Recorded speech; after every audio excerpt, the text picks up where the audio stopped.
ವರಹಮತುಲ್ಲಾಹಿ ವಬರಕಾತುಹು. ಎಲ್ಲರಿಗೂ ನನ್ನ ನಮಸ್ಕಾರಗಳು. ಬಹಳ ಸಂತೋಷ, ಖುಷಿಯನ್ನು ತಂದಿದೆ.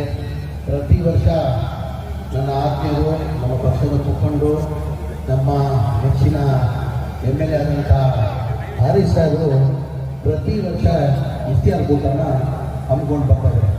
ಇಫ್ತಿಯಾರ್ ಕೂಟ ಇಡೀ ದೇಶದಲ್ಲಿ ಹಮ್ಮಿಕೊಳ್ಳೋಕೆ ಕಾರಣ ಅಂದರೆ ನಾವು ಹಿಂದೂ, ಮುಸಲ್ಮಾನ್, ಸಿಖ್, ಇಸಾಯಿ ಎಲ್ಲ ಒಂದಾಗಿ ಪ್ರೀತಿ ಬೆಳೀಲಿ ಅಂತ ಹೇಳ್ಬಿಟ್ಟು ಆ ಕಾರಣಕ್ಕೆ ಇಡೀ ದೇಶದಲ್ಲೇ ಇಫ್ತಿಯಾರ್ ಕೂಟನ ಹಮ್ಮಿಕೊಂಡು ಬರ್ತಾರೆ. ಅದು ಪ್ರೀತಿ ಹೆಚ್ಚಾಗಿ ಅಂತ. ಆಮೇಲೆ ತಮಗೆಲ್ಲ ಗೊತ್ತಿದ್ದಂಗೆ ಎಲ್ಲ ಥರದ ಗುರುಗಳು ಬಂದವರು.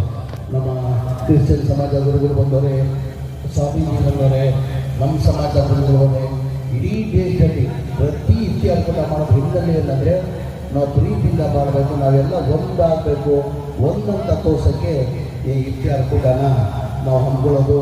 ನಾನು ಅಲ್ಲಂತವ ಭಗವಂತವ ಇಷ್ಟೇ ನಾನು ಪ್ರಾರ್ಥನೆ ಮಾಡೋದು. ಇಂಥ ಟೈಮಲ್ಲಿ, ಈ ಉಪವಾಸ ಟೈಮ್ ಬಿಡೋ ಟೈಮಲ್ಲಿ ನಾವು ಏನು ಅಲ್ಲಂತವ ಬೇಡ್ಕೊಳ್ತೀವಿ ಅದು ಸತ್ಯ ಆಗ್ತದಂತೆ.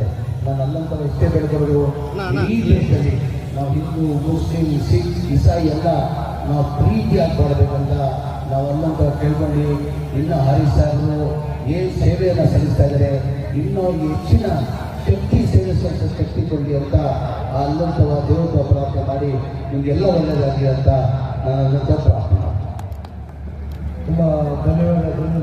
ನಮ್ಮ ಒಳ್ಳೆಯ ಮಾತುಗಳು ಎಲ್ಲ ಆಯಿತು. ಸಾಹೇಬರು ಮಾತ್ರ 1 ನಿಮಿಷ ಆಗಲೇ ಬಂದು